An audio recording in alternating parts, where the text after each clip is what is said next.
তো গাইস আজকে আমি সকাল সকাল এই গেমে ঢুকে দেখি আমার 99 স্টার হয়ে গেছে। এই দেখে আমি সিএস র্যাঙ্ক স্টার মেরে ম্যাচে ঢোকার সাথে সাথে আমি রাশ মারতে চলে যাই। এটাই ছিল আমার ভুল। কোনো জ্বালিয়ে আমাকে এনিমিটি ফুল ড্যামেজ দিয়ে দেয়, আমি কোনো জ্বালিয়ে কোনোভাবে বাঁচতেছিলাম। আর এনিমিটিকে ফুল ড্যামেজ দেওয়া সত্ত্বেও মারে না, মনে হচ্ছে রিভাইভ ক্যারেক্টারের জন্য। এর মধ্যে দেখি কি আমাদের ম্যাচ হয়ে গেছে।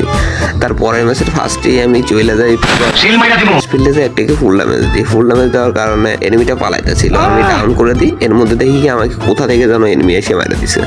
তার মধ্যে দেখি কি আমাকে ফিনিশ দেওয়ার সাথে সাথে ম্যাচ উইন হয়ে গেছে। তারপরে ম্যাচে দেখি আমাদের সামনে দুইটা এনিমি, একটাকে আমি ডাউন করি আর কোনোর মাধ্যমে কোনোভাবে বাইচে ফুল ড্যামেজ দিয়ে আরেকটাকে ডাউন করে আমি ম্যাচটা জিতে যাই। তারপরে ম্যাচটা এইভাবে জিতে যায়। তো গাইস এইভাবে আমাদের 3 রাউন্ড ছিল, এটা ছিল আমাদের লাস্ট রাউন্ড। ফার্স্ট টাইমে একটাকে ডাউন করে ফেলি, তারপর আমাদের টিমমেটের কাছে দেখি কি আমাকে টিমমেটকে একটা এনিমি ডাউন করে ফেলে। ওর সাথে আমি কবাডি খেলতে খেলতে ডাউন করে ফেলি। এর মধ্যে আমরা মেডিকেট পেঁচে লাস্ট রাউন্ডিং এনিমিটের কাছে চলে যায়, ওটা বাইরে দিই। মধ্যে গাইস দেখি কি বুঝে হয়ে গেছে। আর এর মধ্যে দেখি আমাদের 100টা